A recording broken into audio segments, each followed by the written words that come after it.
Born in New York City to legendary actress Lee Grant and writer Arnold Manoff, writer and actress Dinah Manoff was destined for Hollywood. She's a Tony Award winner with numerous theater and TV credits under her belt, but it was probably her role on the big screen playing Pink Lady Marty Maraschino in the movie Grease that captured the hearts of millions. Her latest work is a fabulous fiction book, The Real True Hollywood Story of Jackie Gold, that she recently turned into an audiobook. We caught up with her from her home in Seattle to hear all about it. This is a Life Minute with Dinah Manoff. I had never really thought about doing this as an Audible, and I was approached by this really nice distributor in Los Angeles. And when I first sat down to do it, I thought, well, I'll read the book. And then as I was practicing, I realized I just don't have the chops to play 100 different characters. It's a whole other talent that I just didn't realize I didn't have. So I asked him if I could, just cast it, and I would read Jackie Gold, which I totally knew I could do. And I brought in all these wonderful actors in my hometown that I'd worked with, and some of whom are working actors. And we recorded the book together, and I think it came out really great. I'm really pleased with it. It really did. It was really, really great. And for those that haven't read the book, give us a quick synopsis. The book is called The Real True Hollywood Story of Jackie Gold, and it's the story of a very, very big movie star who is a tabloid darling in the 80s, and she tells her story from the hospital bed where she's lying in a coma after jumping off the balcony to escape the paparazzi.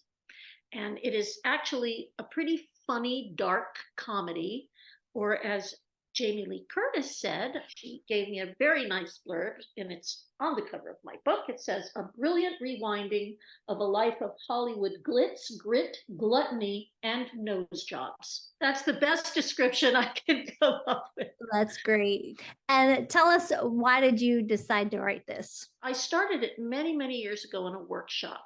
And it was preceded by what happened to Princess Diana, the horrible, really, murder of her by the paparazzi chasing her into the tunnel.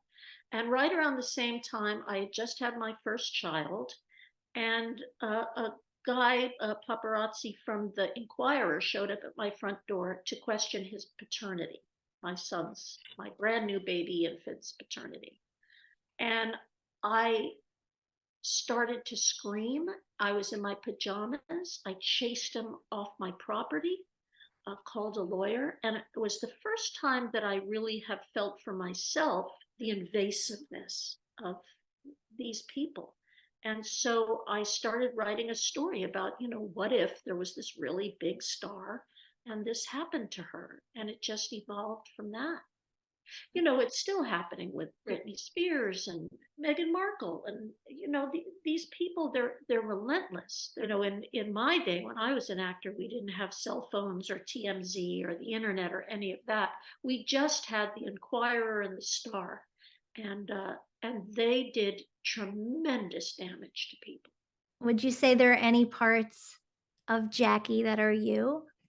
I certainly drew from my life and my personality, I think, in writing Jackie.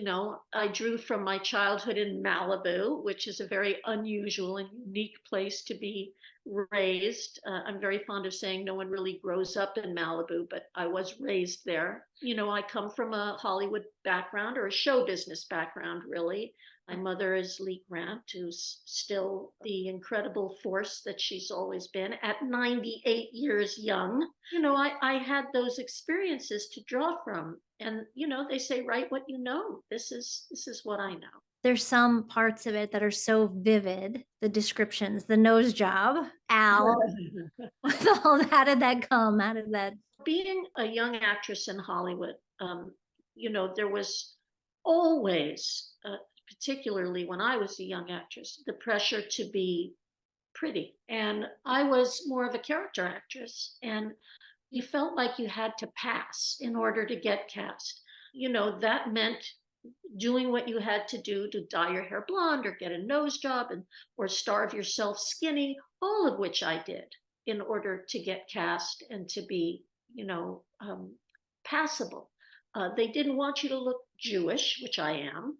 They didn't want you to look ethnic. They wanted a certain Hollywood type. And so I put a lot of that into Jackie, into her story. What about Marilee? Where did she come from? Jackie's mother, Marilee, is nothing like my mother. My mother was a show business mom. I mean, she worked a lot, and she was an incredibly famous and well-respected actress. But Marilee, I based very loosely on a story I had heard when I was a kid in the colony, in Malibu Colony, where I spent a few years of my childhood, and where Jackie did as well. That there was this waitress at the Colony coffee shop, which no longer exists. And this very wealthy guy who lived in Malibu Colony left his wife and married this very, very young waitress. And I don't know why that just stuck with me for years and years. And so Marilee became that waitress, that girl who was plucked out of the coffee shop into this other life where she couldn't fit in. I don't really know whatever happened with those people, but that was my inspiration. And what about Al? Did that happen to you? Al date rapes Jackie in the story when she's 14 and he's 20, probably 22. Did that happen exactly? No. Were there situations that I was able to draw on for writing that portion of the book? Absolutely. It was so vivid, and even more so when you actually said it. I worked really, really hard on that section with my editor, because it was so necessary to make it real and to make it terrible, but also to make it something Jackie would allow herself to go through, to justify at the time. To not run screaming, but to justify. And what is it that in your young psyche as a young woman lets you let yourself be in that situation, which I certainly did. Did you find it difficult when you did the audiobook? Like, was there anything, different than you discovered from it? Or, was it hard to read those lines and those difficult lines? Or how was that different than writing? I loved acting this part in the audiobook. I don't act anymore. So for me, it was like such a ride to jump on board this trip that Jackie takes. And because I wrote it, and it really is in my voice, it was an easy place for me to operate from. Yes, it was hard to read that scene, and it was very gratifying to read it because I could say it just the way I felt it. Exactly the way I felt it. And the wonderful actor, Chris Soldevilla, who read not just that part of Al so brilliantly, but also read The Boyfriend and also read a couple of other parts. He's such a talented actor. Did you have to change it at all? Did you change the words or anything like that? Or you just...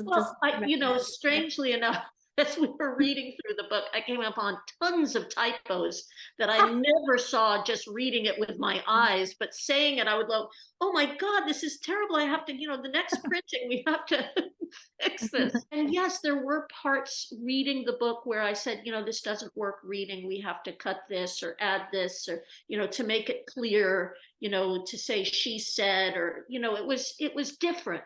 Yeah, but right. I would say 97% of it is the same. Will there be another book on the horizon, you think? I don't know. I'm working on writing something right now that doesn't have a form yet, something that I've been wanting to get out of my system. But I don't know if it will be a book or some other form of entertainment. Whatever it is, it'll be something good. Teaching acting in prison. I didn't know about this. Tell us about that. I think I told you on our last interview together that we lost our oldest son, coming up on 7 years now, Dashiell Martell. And after Dashiell died, I was non-functional, as you would expect. And I wanted to become a person who could survive and function and thrive after a loss that had broken me. And what I knew from my experience in life was that the best way for me to function was to figure out a way to be helpful to someone else. And that's just, not because I'm a good person. It's just I really know how it works from my experience. And so I'd always had this idea in the back of my head to go into a women's prison and bring in acting classes. I thought that would be really inspirational for me as well as for them. And so I found a women's prison not far from us. And I pitched myself as a teacher. they liked that I was free. They didn't have to pay me anything. I would volunteer. And I started this acting and improv class at the women's prison with my friend and teaching partner, Michelle Allen. So once a week, we would go in and we would teach to these women, some of whom could have cared less about us being there, some of whom were thrilled to have us there. But for 2 hours a week, I was okay. And that was why I did it, because I knew that I would be out of myself for that period of time. So it was my bridge back to being okay, really. And I taught there for 3 years. And started a writing program there and started an art program there. And I called myself the Dean of Fine Arts at the Women's Correctional Institution. For a girl who never graduated, I thought that was pretty darn good. And then COVID hit. So I've never been back because they still haven't allowed back in the class. Wow. There were times when we would be laughing so hard in class that the guards would come to see if everybody was okay. That's amazing. Yeah. What made you think of doing that? I think of myself as a recovering bad girl. And I like bad girls, I relate. I've always said there, but for the grace of God go I. And I felt like I would be very comfortable there. And I was not intimidated. And I told them exactly what my credits were, by the way. Don't think I went in anonymously. I said, did you see the movie Grease? Have you watched everything that's, well, this is who I am. So, and they would be like, what are you doing here? And I would say, that's beside the point. That's who I am. And I'm here to teach you. And so, they kind of went, oh, okay. So I knew how to take my power. And of course, you mentioned growing up in showbiz. Your mom is the legendary Lee Grant, of course, and your dad was in the biz too. But yet you had a lot of auditioning and rejections. Tell us all about that. What was it like growing up as you, and how did you get into it? When did you make it? My mother was a really respected, popular actress. She had come through the blacklist, so she had also suffered a great deal. And all of that I found very intimidating as a young actress, that she was so serious. She was a serious actress. And I was kind of a screw up. I stumbled into acting because there really was nothing else I was qualified to do. I wasn't educated, and I'd grown up on the beach. I always knew I could act because I'd been cueing my mother on scripts from the time I could read. So I knew I could get away with it. I went through what many young actresses go through. I went through, the odds are you get like 1 in every 25 auditions. I had a nice niche there for a while, playing the best friend. I was dependable as being funny and, quirky. And then I was really lucky enough to land some really great jobs. Grease, Soap, being on the series Soap was, I didn't know how lucky I was. I mean, I look back now and I go, oh, if only I'd known how lucky I was. Then I was just like, this is a gig, this is a great gig, but it's a gig. Little by little, I trained myself. The rejection part of being in the business, it's really terrible. I mean, I cried after every single audition I ever went on. I never had thick skin. I always felt that I was, to this or not enough that, or, I never had the thick skin that some actors have. I didn't have it. And I think, one of the reasons I love not acting now is I'm not nervous. I was nervous all the time. I was nervous. I was insecure. I didn't want to look in the mirror. I was worried about my weight, about my thighs, about my talent. I don't live that anymore. Pretty happy. So You know, I don't think I can be an actor and not be that as well. I really tried, 25 years of therapy, and I was still just as nervous as when I walked into therapy the first day. Was that why you quit? I wouldn't say you quit, however. You didn't quite quit, did you? You know? I moved away. I Yeah, moved, to the a little while. Northwest with my family, Mm. and I chose a very deliberately a very different life, and I chose not to audition anymore. I was lucky I was able to do that because my husband was still working, and I had put my money away, and I was able to walk away on my own terms. But the fact was, I was like walking away from a lover who really already didn't want you so much anymore. He was like, I'm walking away, and him going, yeah, go already. you know Oh. the very last audition I went on, and this was what made my decision not to audition anymore. I went on audition for a HBO show, and I walked in. It was a okay part, and I walked into the room, and there were like 20 other actresses, all there for the same role, all of whom I knew, all of whom were fabulous talents, all of whom would have been right for the same part. And I thought, "Ugh, I just, I just can't anymore." I spent 2 hours getting ready, learning my lines, driving from then to the studio, getting myself up. And I just went, I just like myself too much now. But Mhm. that's what happens. I mean, at a certain age, you're not the little Exactly. wonderkind anymore. You're just another 45-year-old actress competing with all the other 45-year-old actors because the parts have shrunk to this by the Yeah, time you're yeah, 45. So we're all, like, give me, give me. yeah. And look at now with the strike. I mean, I guess it's over now, but look how long that lasted. And Yeah, I mean, it's, certainly, and I had the best years of television. I mhm, got paid yeah, a lot. yeah. I got to really have a lot of fun, when I did Empty Nest and work with fabulous people. The business has changed a lot. And, my friends, my women friends who are acting for very little money just to pay their health insurance. And it's, so I say, adios and thanks. It was a great ride. Right, right. Smart. Now I'm going to be a writer. Maybe that'll be a movie someday. I hope Who so. knows? But I don't know if you'll play. Maybe you'll play Mary Lee or something in the Oh movie. no, I would just play, staying home while the movie. Director, Don't even want to direct it. writer, the writer. Who are your favorite people to work with?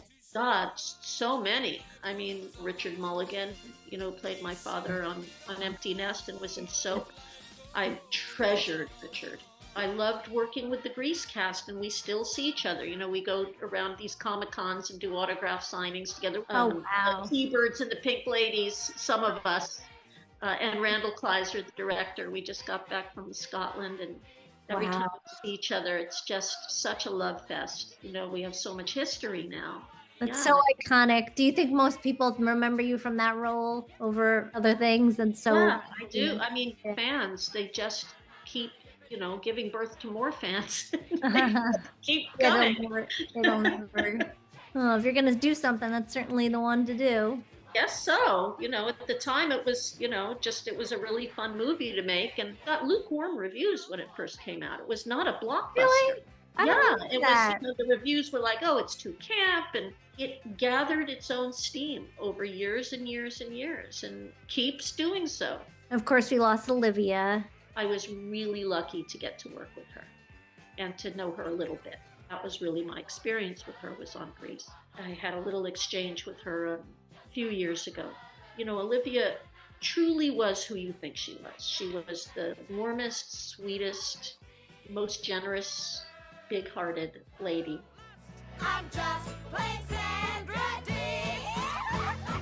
When we did Sandra Dee, that scene in Greece, we had so much fun shooting that scene. All of us, the Pink Ladies and Olivia. And I like to tell the story that Olivia really was a good girl. And we Pink Ladies really were sort of bad girls in real life too.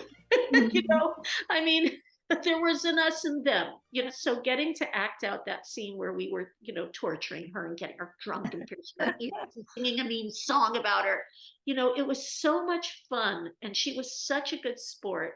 And yeah, so I'm lucky, I'm lucky that I got a little piece of that relationship with her. That's great. That's so great. I can tell you about my mom, who is at How is she doing? 98, you said? 98. Amazing. And I'm She's so glad she's not Marilee. I no, was she's like, I nothing didn't like ask the Marilyn. first time, and I'm like, "Oh gosh, I hope Lee Grant's not Marilee or I like her in any way." Well, I can tell you, there's definitely another book there, but she's not Marilee. No, she's great. She's still, getting up and doing Pilates and walking Wow. the dog and living in her apartment with her younger husband of 83, his twin sister. And she's great. She's amazing. Oh, what did she say about your book? Oh, she loved The it. audiobook. She hasn't heard the Audible yet, Uh, because I'd have to go you have to set it up for her, because, she doesn't know how to work anything. She never knew how to work anything. I mean, that's just who she always is. She never typed. She never had to. What has the day been like for you when you're not working? I think I may have told you before, I ride horses. That's my passion. I've been, riding dressage for about 15, 16 years now. I'm still not very good at it, but I really love doing it. And so I just keep plugging away at it. I ride like 3 to 4 times a week. Have a horse near my house and a trainer that I love and work with. And that's my sanity. That's my therapy. I'm a happy little homebody. I like to make soup and fold laundry and, and feed the hummingbirds and, garden a little. I really like my home life, like I like my husband a lot, which is really good. We've been married a long time. My boys are at college now, so my twins. So yeah, it's sweet here. Just to go through what you guys went through, that's rare. That a lot of marriages don't last, Yes, well, our marriage has in fact become closer. It was always close, but Arthur and I really clung to each other, and to our other boys. Um, and I'm happy to say that when I went off to teach at that prison to save my own life, to be able to move forward, um, I do thrive and I do have joy and I am happy. Not that I am not always missing my oldest son, always, um, but I'm lucky in that I have been able to, really come back into living life fully, which I didn't know if I would. I didn't know if that was possible. You're Jewish, of course. Do you want to say anything about what's going on? Do you want me to get into it? I mean, here's the deal. Me, I'm wearing a peace sign again. I haven't worn a peace sign since I was like 17. This is my prayer. My prayer is for peace. I understand the meaning of never again. I understand it really fully. I understand that Israel is at war, and that along with war comes unspeakable, horrible results. I understand that. And I also feel very strongly that when the war is over and won, that the head of the government in Israel has to go. He has to go in order for there to be a peace process again. Netanyahu has to go. And I hope that will happen, that finally they will move on to a saner, more open-hearted administration in Israel that is not dominated by fanaticism and religious zealotry. That's what I have to say. It's a good thing to say. Let's go back onto fluffy notes. What are you watching these days? Oh, I love to talk about television. I think I'm a professional television watcher. I think it's what I do best. I watch Married at First Sight. I watch Love is Blind. So did I. I got obsessed by that. Love is Blind. Me too. The last season I didn't really like. Oh, terrible. The last season was just terrible. I like the first two. So I watched those. And I've also been watching on BritBox. I'm watching Payback. I just finished that. Just finished The Morning Show, which was a fabulous season. I love it. Everyone should watch The Morning Show. They're so good. I agree. Julia the Julia Child series Oh, is yes. coming back, the new season, and my friend Melanie Mayron directs a lot of those. So I'll be watching Julia. But yeah, I watch a lot of television. Television's my cocktail. It's like cocktail hour. It's like, what's on? Shark Tank. What about Suits? Have you been watching that? Suits? Yeah. Yeah, I'm on season 7. Suits is our comfort show. It's like we watch our shows, and then right before we go to sleep, we go, let's put on Suits. For me too. And Grace and Frankie was my other comfort show. Oh, I watched all the Grace and Frankies too. Yeah. And Friends, of course. Friends Yes. was my other comfort show. Yeah. I never watched what it was on, but now I watch it. Well, maybe Empty Nest will come back. And Soap, I think that was on something. They brought that back. Yeah, they usually do. Never know. At some point, bring Soap back. Yeah. One of the fans in Scotland said something to me about Greece, it was the first time I'd heard it said, and it made so much sense to me. She took my hands, and she was like, her eyes were all teary, and she took my hand. She said, "You understand?" She had a brogue, which I can't do. She said, "Greece is my comfort film." And I said, "Oh, I get it. It's like your mac and cheese." She said, That's awesome. and that made me feel so good that, that's what people go to when, if she goes to when her life is tough. Absolutely. And you're the star of that movie. 100%. Well, I'm not, but You are. The funniest, you are. What's your biggest life tip for living? I can tell you that in this period of my life, my mantra is don't stop moving. I like it. Just keep moving. Mentally and physically, right? Right. What's something you think you might do that you haven't done yet? I don't have any professional aspirations of things I don't have like a professional bucket list anymore, which is good. I'm pretty satisfied. I'm in, a couple of writing workshops where I'm learning to do stuff I want to learn to do better. Structure and things like that. My travel bucket list now is I really want to go to Tokyo, where I haven't been.